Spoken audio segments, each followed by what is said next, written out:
Shalom saudara, jika Anda merasa diberkati dengan channel YouTube saya, Anda bisa komen, like, dan share. Dan jangan lupa tekan tombol subscribe dan juga tombol lonceng agar Anda mendapat pemberitahuan setiap kali saya mengupload video-video yang baru. Ini sangat penting buat channel ini saudara, supaya banyak orang juga diberkati dan channel ini boleh juga terus berkembang dan menjadi berkat buat banyak orang. Terima kasih, Tuhan memberkati. Ada 3 tipe jenis orang Kristen. Yang pertama adalah orang Kristen yang menentang Tuhan. Ada orang Kristen yang menentang Tuhan? Ada. Ya, di tempat ini ada? Haleluya. Tidak ada yang mengaku. Orang Kristen yang menentang Tuhan, loh emang ada Bu? Ada saudara. Karena memang di dalam gereja orang Kristen sendiri, yang pertama ada tipe orang Kristen yang hidupnya itu menentang Tuhan. Padahal Kristen, padahal ke gereja, tapi dia menentang Tuhan. Lah ciri-cirinya apa? Coba kita lihat sama-sama di dalam Roma 10 ayat yang kedua. Roma 10 ayat yang kedua sampai ayat yang ketiga kita akan lihat sama-sama. Apa kata firman Tuhan tentang jenis tipe yang begini ini? Semoga ini bukan kita. Roma 10 ayat yang ketiga, ayat 2 dan 3 berkata begini, sebab aku dapat memberi kesaksian tentang mereka, ini kata Rasul Paulus, bahwa mereka sungguh-sungguh giat apa? Untuk Allah, tetapi tanpa pengertian yang benar. Ayat yang ketiga baca sama-sama. Ayat yang ketiga, sebab oleh karena mereka tidak mengenal kebenaran Allah dan oleh karena mereka berusaha untuk mendirikan kebenaran mereka sendiri, maka mereka tidak takluk kepada kebenaran Allah. Orang Kristen? Iya. Rasul Paulus bilang mereka giat untuk Allah. Wih, ke gereja tiap minggu, hujan diterjang. Haleluya. Jadi pengerja? Iya. Majelis? Iya. Pelayan Tuhan? Tapi karena tidak mengenal Tuhan dan kebenarannya, hidup mereka menentang kebenaran firman Tuhan. Dan tadi ayat yang ketiga bilang apa? Mereka berusaha mendirikan apa? Kebenarannya sendiri. Bagaimana mungkin orang ikut Tuhan tapi masih berjalan dengan kebenaran sendiri? Gak bisa saudara. Ya, Tuhan itu punya, saya beberapa tahun, apalagi tahun ini ya, bulan Januari kemarin diundang ke banyak gereja. Rata-rata ada yang bilang, Ibu, tema khotbah kami tahun ini adalah dimensi yang baru. Masuk ke dalam dimensi yang baru. Lalu nanti kalau WL-nya berkata tahun ini adalah tahun dimensi yang baru, amin. Jemaatnya teriak, yes. Saya bilang begini saudara, apa yang ada di benak saudara ketika Anda mendengar masuk dalam dimensi yang baru? Kok semua tuh yesnya kayaknya seneng banget itu? Kenapa? Karena yang ada di dalam benak jemaat itu ketika masuk dalam dimensi baru, dimensinya Tuhan, itu mereka bayangannya apa? Berkat yang baru, mobil yang baru, rumah baru, semua serba baru. Saya bilang, waktu kita mendengar kata masuk dimensi baru, dimensinya Tuhan, hello, ada air mata di sana. Ada daging yang terhancurkan, ada pergumulan. Mendengar kata dimensi yang baru itu nggak enak. Kalau saya loh, nggak tahu kalau jemaat. Kenapa pada seneng? Karena tidak mengerti kebenaran. Membangun kebenarannya sendiri. Yang dibayangannya dia waktu dibilang itu dimensi yang baru, mobil baru, rumah baru, promosi baru. Ketika saya mendengar tentang masuk dalam dimensinya baru, dimensinya Tuhan, itu berbicara tentang bayar harga. Kenapa? Karena dimensi berbicara tentang ukuran. Ukuran Tuhan dan ukuran kita itu berbeda. Standar Tuhan dan standar manusia itu berbeda. Nah, waktu kita masuk dalam dimensi Tuhan, itu berarti kita harus menyelaraskan standar kita sesuai dengan standar Tuhan. Dan itu enak? Saya mau tanya saudara, enak gak? Nggak enak. Jadi masih tetap mau?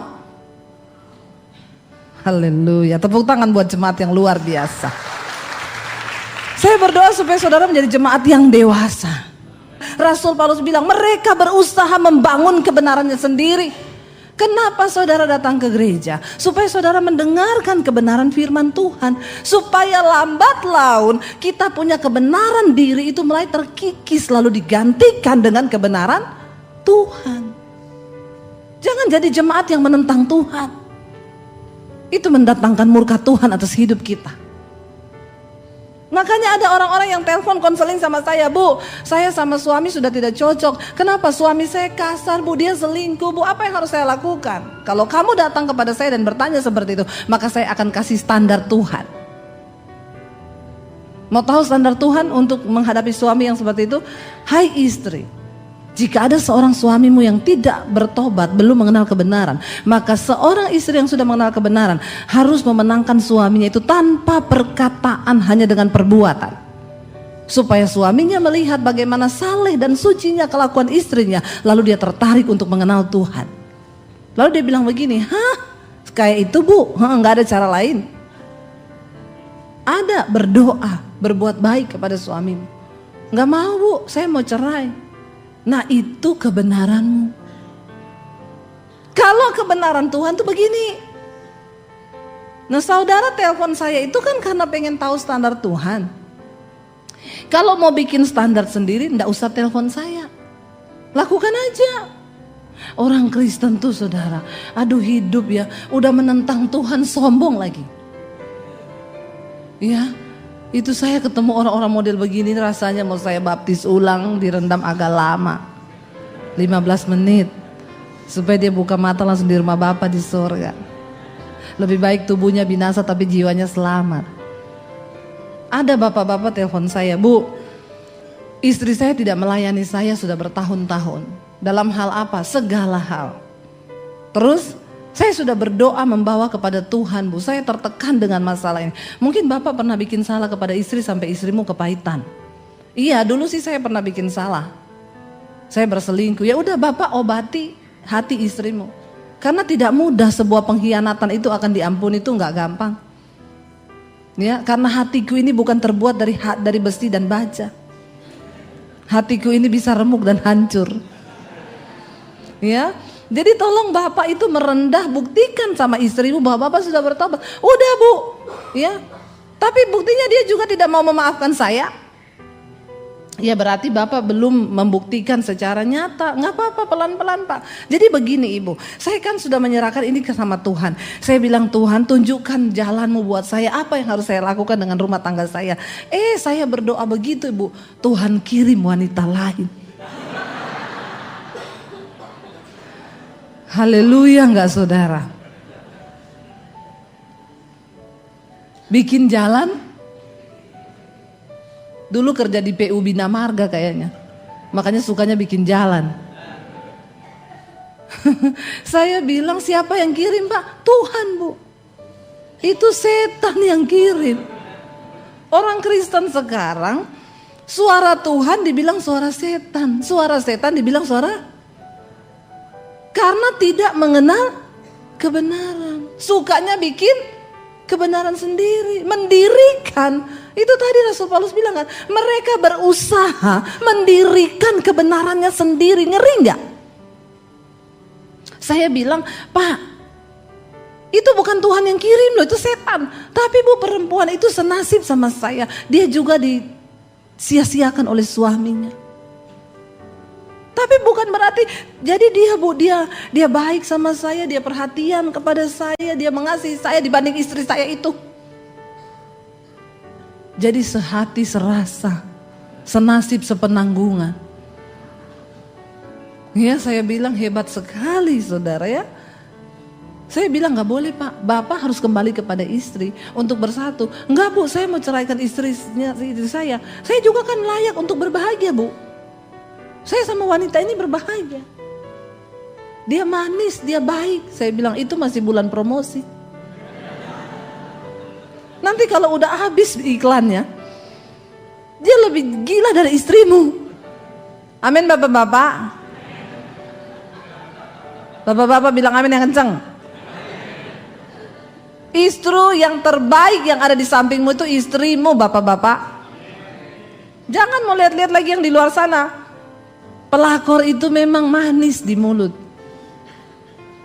Ya, tapi itu niatnya tidak tulus. Istrimu itu yang tulus di sampingmu.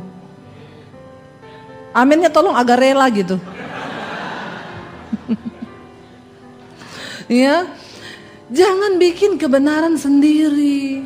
Engkau Kristen tapi engkau menentang Tuhan karena engkau berusaha mendirikan kebenaran sendiri. Yang pertama, jenis orang Kristen yang pertama, orang Kristen yang menentang Tuhan. Saya berdoa di sini tidak ada. Amin. Kalau ada pun tidak usah angkat tangan. Bertobat saja di dalam hati. Jenis yang kedua adalah jenis orang Kristen tipe orang percaya.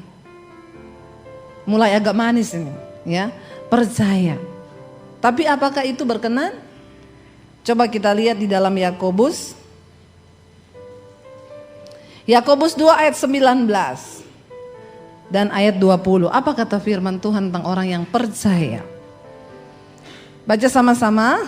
Engkau percaya bahwa hanya ada satu Allah saja, itu baik. Tetapi dan saudara percaya setan juga?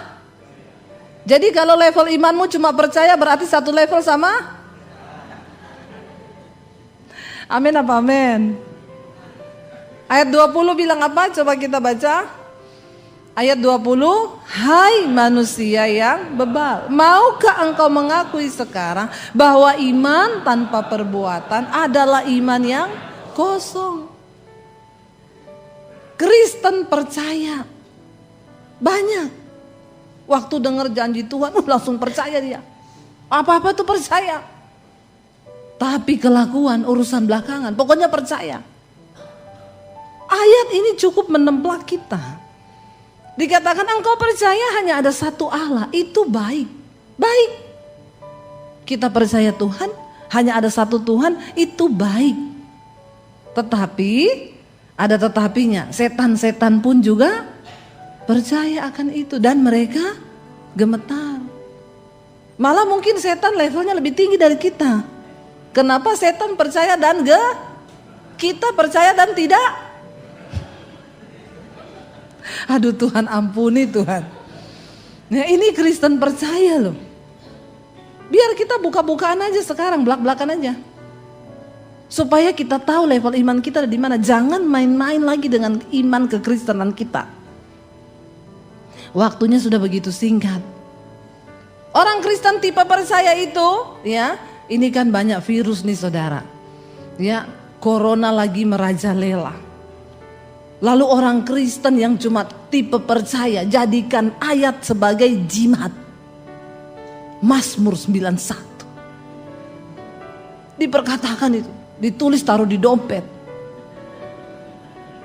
Haleluya. Ya.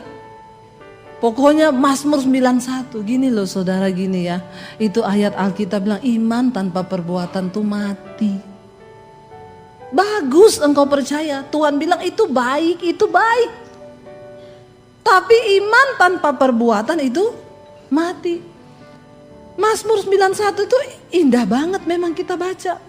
Walau 1000 rebah di samping kanan kirimu, 10.000 di sebelah kananmu, engkau hanya akan menonton saja. Karena Tuhan melindungi engkau dalam kepak sayapnya. Wih, apabila kita berseru, dia menjawab kita, iya percaya saya.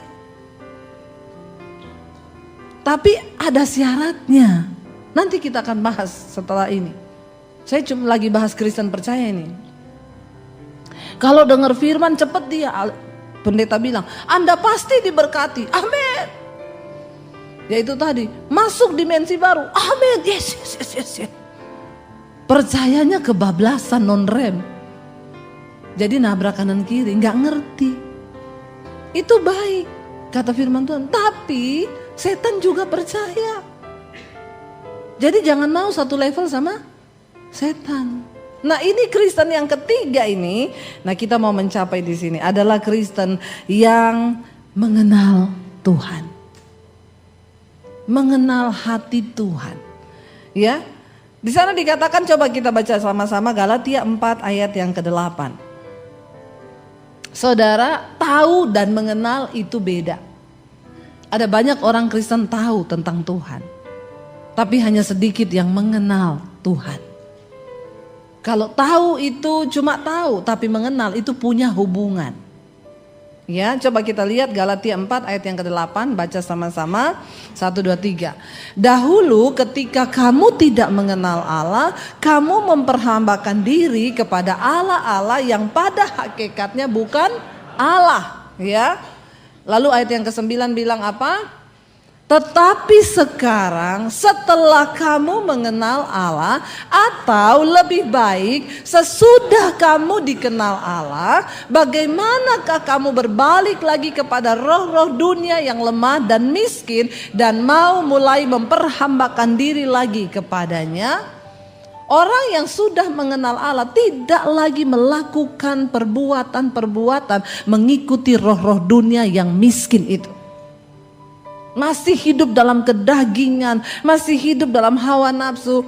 Ayat tadi bilang, setelah kita mengenal Allah, atau lebih baik setelah Allah mengenal kita.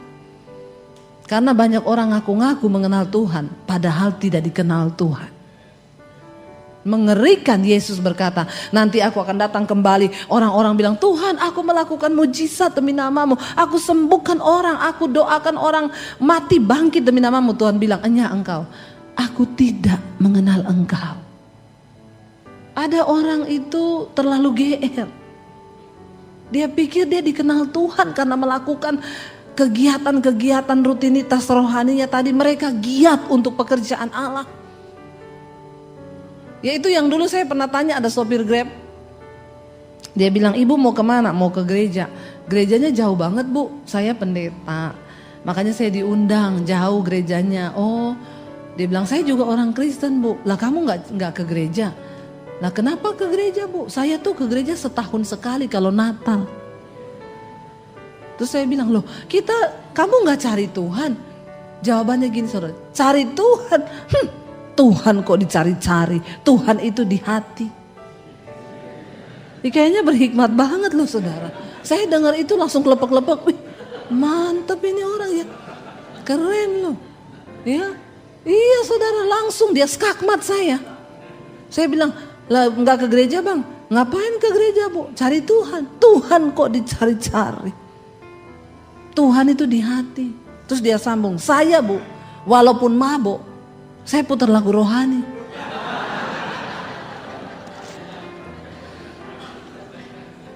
Ya, walaupun saya lagi mabok bu, saya ingat Tuhan. Saya bilang hebat abangnya ya. Saya curiga abang kalau mabok ingat Tuhan, kalau sadar tidak. Jadi mabok terus saja. Ngeri saudara, ngeri loh. Mabok aja ingat Tuhan dia. Lalu saya bilang gini, oh jadi abangnya yakin kalau Tuhan di hatinya abang? Iya dong. Saya mau tanya bang, abang di hati Tuhan gak? Dia diem saudara. Lalu dia bilang, kalau itu saya enggak tahu bu. Saya kasih dia ayat ini. Banyak orang mengaku kenal Tuhan, tapi apakah engkau dikenal oleh Tuhan? Setelah engkau berkata engkau mengenal Tuhan, ayat ini bilang, lebih baik lagi kalau Tuhan mengenal engkau. Karena tidak semua orang ngaku-ngaku Tuhan di hati. Tapi apakah engkau di hati Tuhan? Dengan perbuatanmu yang kayak begitu mabok aja. Ya tapi kayaknya rohani kan saudara. Nah ini kalau orang-orang yang mendengar begini tidak dewasa imannya. Iya ya, saya mabok aja ingat Tuhan loh. Lalu orang yang gak dewasa, iya ya bisa juga begitu. Iya. Bayangkan saya nyetir pulang dalam keadaan mabok karena saya putar lagu rohani. Selamat loh, gak nabrak. Ya, saya bilang itu yang sertai bukan Tuhan, setan. Jangan diputar balikan. Ya. Ayat ini bilang setelah engkau mengenal Allah, ciri pertama orang yang mengenal Allah, dia tidak lagi takluk kepada roh-roh dunia yang miskin ini. Engkau tidak lagi mencari sesuatu yang sifatnya hanya sementara. Tuhan bilang, kalau engkau sudah mengenal dan menerima Kristus, maka pikirkanlah perkara-perkara yang ada di atas, di mana Kristus duduk di sebelah kanan Allah Bapa. bukan hanya yang di bumi. Apalagi takluk kepada roh-roh dunia yang miskin ini. Ini adalah tahun mengasihi lebih lagi. Kalau kita mengasihi Tuhan, kita juga pasti mengasihi sesama kita. Tapi ada orang Kristen yang ngaku percaya Yesus, mengasihi Tuhan, tapi sama ipar berantem, musuhan, bebuyutan, gak omongan. Mari kita berdoa, saudara. Dalam hidup ini kita akan diizinkan ketemu orang-orang aneh. Ya, tidak semua orang normal. Tapi ya Tuhan izinkan itu untuk mendewasakan kita. Ada orang itu yang kita sudah baik, saudara. Tapi dia tuh kok sama kita kayak gimana gitu. Lepaskan pengampunan. Kemarin ada yang tanya sama saya, Bu, saya ini punya teman kerja, dia itu orangnya cukup aneh sih, Bu. Tiap hari di kantor tuh marah-marah, nyuruh-nyuruh orang seenaknya, padahal dia itu bukan bos kita. Tapi kalau nyuruh itu satu kali saya tegur dia, Bu. Dia marah, Bu, nggak mau ajak saya omongan. Terus saya udah minta maaf, Bu, berkali-kali, tapi dia tetap nggak mau maafin saya. Saya ke kantor tetap dia nggak tegur, tapi saya seperti tiap ini ketemu saya minta maaf. Apa yang harus saya lakukan dengan orang seperti itu? Kamu jaga hati, jangan ada kepahitan. Terus soal dia nggak ajak omong, tandai orang begitu, jangan bergaul sama dia. Tapi jangan ada kepahitan. Alkitab bilang, supaya kita nggak capek hati kan, saudara. Sudah minta maaf berkali-kali. Apalagi saya bilang, lah kamu kok kehilangan damai sejahtera karena menghadapi orang yang seperti itu? Jangan. Kenapa saya bilang, ngapain kamu kehilangan energi? Karena memang ada orang-orang yang seperti itu akan datang di sekeliling kita. Bagaimana kita bersikap dan berespon itu yang terpenting. Yang penting kita nggak marah, udah hati kita beres. Ya sudah, kalau dia nggak mau ya sudah, nggak usah dipaksa. Karena nggak semua orang waras kan, saudara. Nah kalau kamu dia bilang, saya tertekan, Bu, berhari-hari saya tuh sedih. Ih, ngapain? Saudara, satu kali saya di bandara mau pelayanan ke Batam. Ya, karena tiba-tiba di bandara tuh saya pusing, ya, lalu saya mampir ada kafe di situ. Saya mampir di kafe, saya pesen roti, saudara, ya, sama kopi. Saya duduk di situ karena masnya bilang begini, rotinya ini ya, Bu? Iya, berarti kan itu punya saya kan? Bayar dulu, Bu. Saya bayarlah ke kasir kan. Dia tanya mau dipanasin, Bu? Iya, panasin dulu aja karena saya mau langsung makan. Oh iya, tunggu ya. Dia agak lama, saya berdiri situ agak lama, saya duduk. Saya bilang, Mas, saya duduk di meja situ ya. Iya, nanti kalau udah selesai saya panggil, Bu. Saya duduk, saudara. Begitu saya duduk, saya sambil liatin roti itu kan. Lagi duduk ada bapak-bapak datang. Roti itu selesai ditaruh di atas meja, dia samber roti saya. Terus dia bawa ke mejanya, dia jalan begitu pergi duduk di meja. Jadi saya ini kan melihat. Karena saya sudah berharap mau cepat-cepat makan karena saya pusing kan. Jadi saya pikir, oh dia udah pesen tadi kali rotinya sama, tapi dia duluan, dia punya dibakar. Saya tunggu-tunggu, gak datang-datang. Jadi saya pergi, Mas, roti saya tadi mana? Lah itu tadi loh, mana, Bu, hilang. Terus saya bilang, di bawah bapaknya itu kali. Dia lihat meja bapaknya, oh iya. Lalu dia tanya, dia datang ke mejanya, Pak, maaf ya, tadi bapak pesan roti ini udah dibayar? Bapaknya ngomong gini, enggak. Bapak nggak pesan? Enggak. Bapak belum bayar? Belum. Saya yang menyaksikan itu, saudara, di hati. Aneh enggak? Ya. Tapi dalam hati saya berkata, mungkin dia lapar. Ada loh orang-orang begitu itu ya. Kita akan jumpai orang yang seperti itu. Tapi ya itulah hidup. Kita kan gak bisa memilih siapa yang kita mau ketemuin. Bahkan keluarga.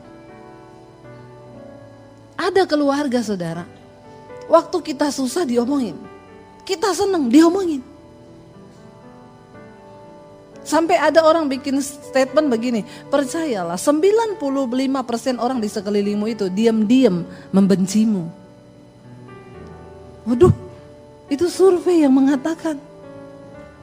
Kita susah diomongin, kita seneng diomongin. Terus mau gimana? Happy aja. Amin. Inilah hidup.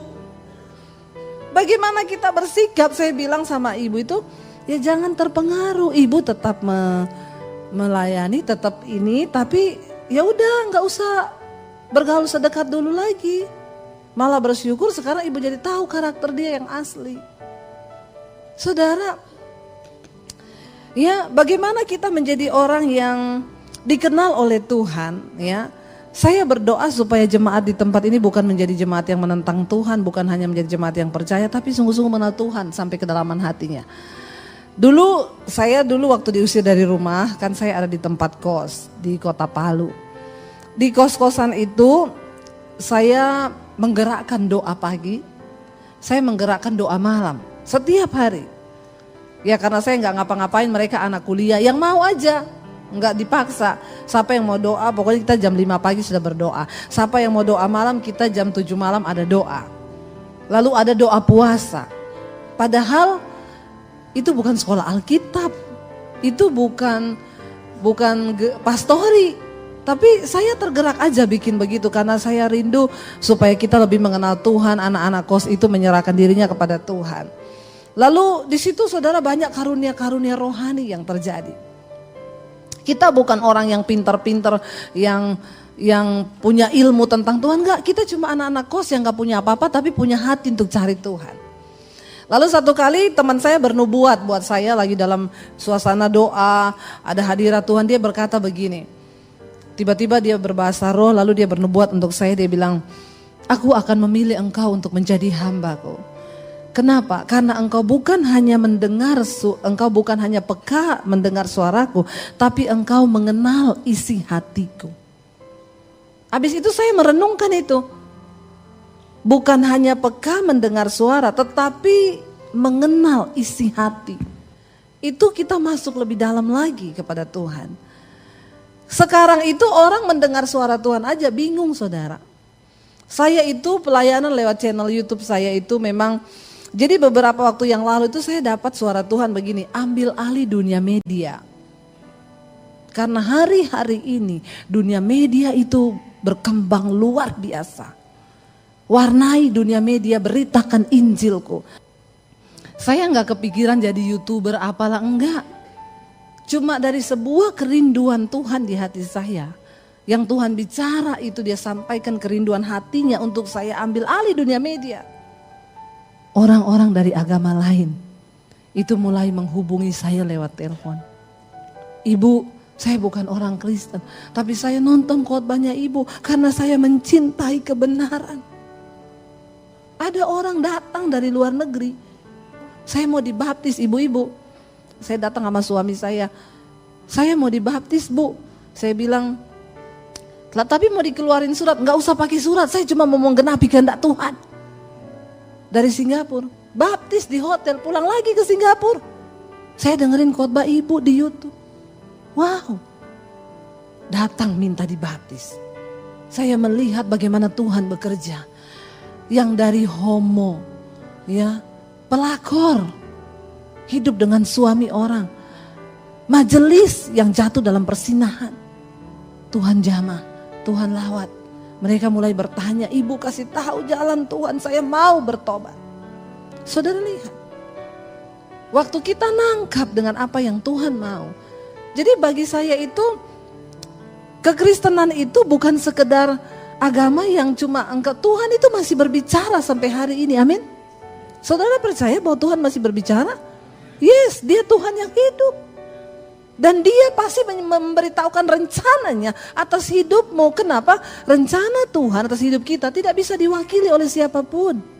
Dia sedang berurusan secara pribadi dengan hidupmu. Amin. Satu kali ada seorang bapak, dia komen di YouTube saya.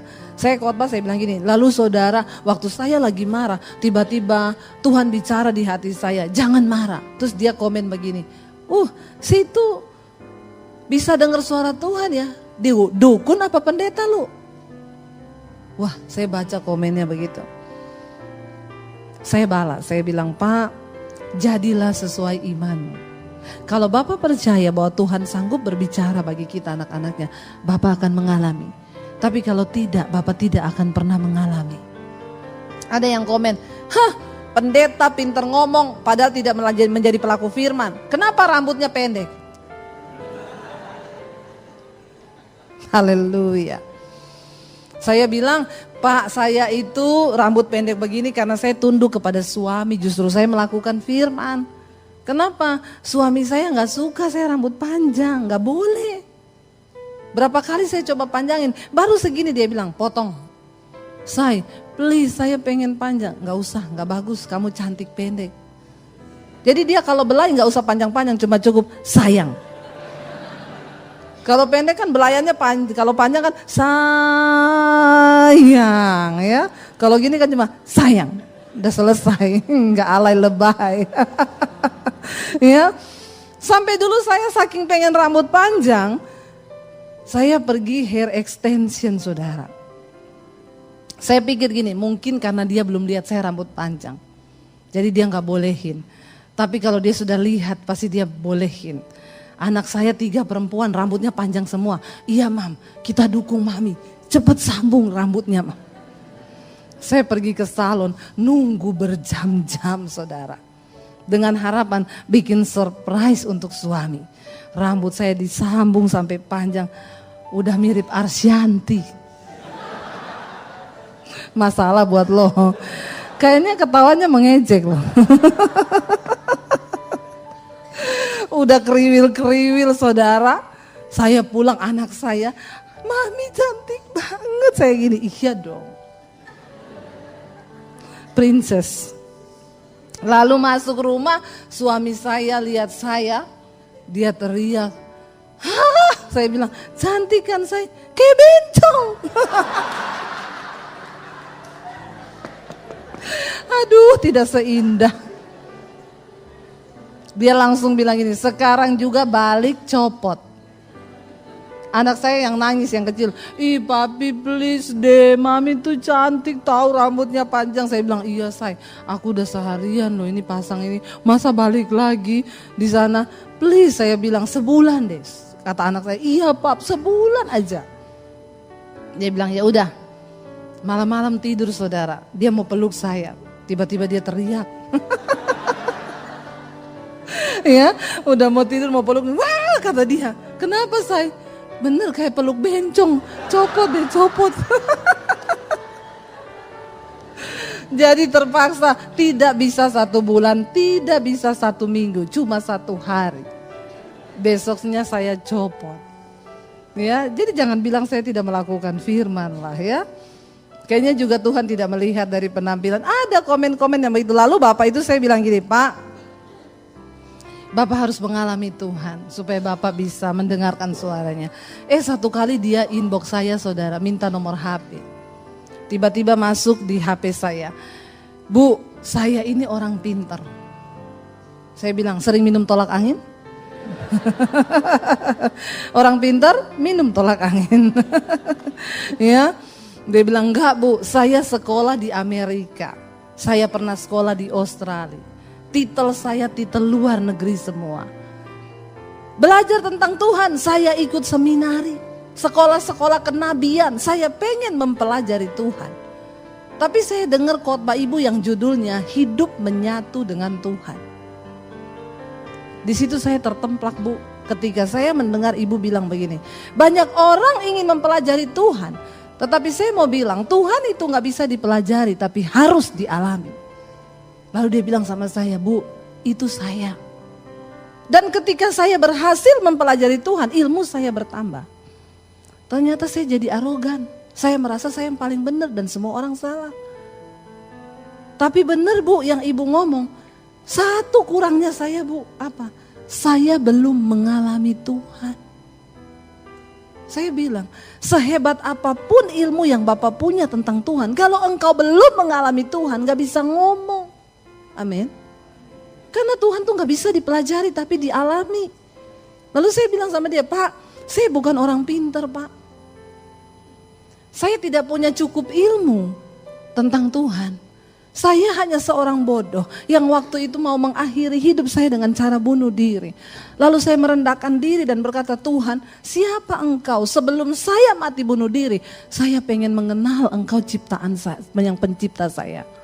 Dan ketika saya buka hati begitu, Tuhan tuh masuk dalam hidup saya. Saya mengenal Dia, saya mengenal isi hatinya, dan itu yang mengubahkan hidup saya. Akhirnya dia bilang gini sama saya, Bu, saya pengen banyak belajar dari Ibu. Ibu mau gak jadi mentor saya? Tadinya kalau ngomong, situ dukun. Saudara, ya, ketika engkau mengalami Tuhan, orang yang berhikmat adalah orang yang mengenal Tuhan. Bagaimana caranya? Mari kita buka Mazmur. Mazmur 25 ayat yang ke-14, secara cepat saja karena waktunya tinggal sedikit. Mazmur 25 ayat 14 berkata begini, 1, 2, 3 kita baca. Tuhan bergaul karib dengan orang yang takut akan Dia dan perjanjiannya diberitahukannya kepada mereka. Ini ayat wow banget. Siapa yang mau jadi sahabat karibnya Tuhan? Loh, Yesus berkata, aku tidak menyebut kamu lagi hamba. Karena hamba nggak tahu apa yang dilakukan oleh tuannya. Tetapi sahabat tahu apa yang dilakukan oleh sahabatnya. Makanya Yesus bilang, aku menyebut kamu sahabat. Bagaimana kita menjadi sahabat karibnya Tuhan? Sahabat karib itu apa, saudara? Orang yang kita bisa curahkan semua isi hati kita.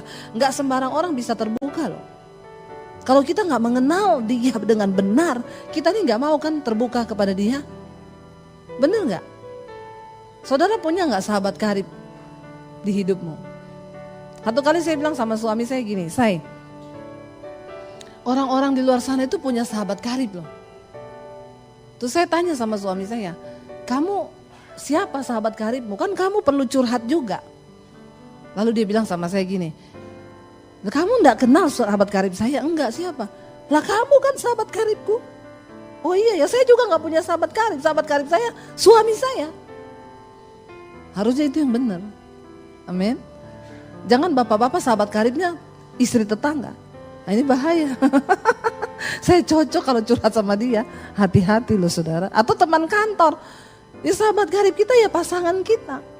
Yesus bilang, aku tidak menganggap kamu lagi hamba tapi sahabat. Kenapa? Karena hamba gak tahu apa yang dilakukan tuannya. Dia bilang, Tuhan bilang di sini, Tuhan bergaul karib dengan orang yang takut akan Dia. Dan perjanjiannya diberitahukannya kepada kita. Wow gak? Kenapa ada orang yang enak ya, saya tuh orang tuh bilang, ibu tuh kalau khotbah ngomong dengar suara Tuhan. Iya, Tuhan tuh masih berbicara. Dia kasih tahu janji-janjinya. Saya itu melangkah untuk bikin YouTube itu Tuhan yang mendorong. Roh Kudus terus mendorong saya sampai saya mencari terus apa sih yang Tuhan mau ini. Media itu media apa? Saudara tahu intinya, engkau mau dulu. Saudara ingat kisah Daniel, waktu Daniel berpuasa meminta hikmat Tuhan. Di ayat itu dikatakan Daniel bersama dengan banyak orang datang menghadap Tuhan. Tetapi hanya Daniel yang melihat penglihatan dan visi itu. Ada banyak orang datang ke gereja, tapi Tuhan berurusan pribadi dengan orang yang mau sungguh-sungguh takut akan Tuhan. Ada banyak orang yang datang menghadap Tuhan, tapi cuma Daniel yang mendengarkan dan melihat penglihatan itu. Yang lain kagak. Banyak orang ke gereja, tapi hanya sedikit orang yang sungguh-sungguh mencari dan hidup takut akan Tuhan. Mereka yang akan menerima visi besar. Saudara pikir orang-orang yang menerima visi besar, melakukan hal yang besar itu orang sembarangan? Enggak. Mereka berjalan bersama Tuhan. Nah tadi saya sempat singgung, orang Kristen jadikan ayat sekarang jimat, jadikan itu mantra. Oh lagi ada virus enggak apa-apa, pegang Mazmur 91. Saudara baca ayat Mazmur 91 yang pertama itu apa? Sebelum engkau melangkah pada ayat-ayat yang berikutnya tentang janji berkat, janji perlindungan, lihat dulu ayat yang pertamanya. Di sana dikatakan Mazmur 91 ayat yang pertama, ya. Orang yang duduk dalam lindungan yang maha tinggi dan bermalam dalam naungan yang maha kuasa. Orang ini yang akan mengalami semua janji Tuhan itu. Kalau dalam terjemahan bahasa Inggrisnya dibilang orang yang diam dalam the secret of God. Tempat rahasianya Tuhan. Di mana itu tempat rahasianya Tuhan? Saya mencoba memikirkan ayat ini. Tempat rahasia Tuhan itu di mana?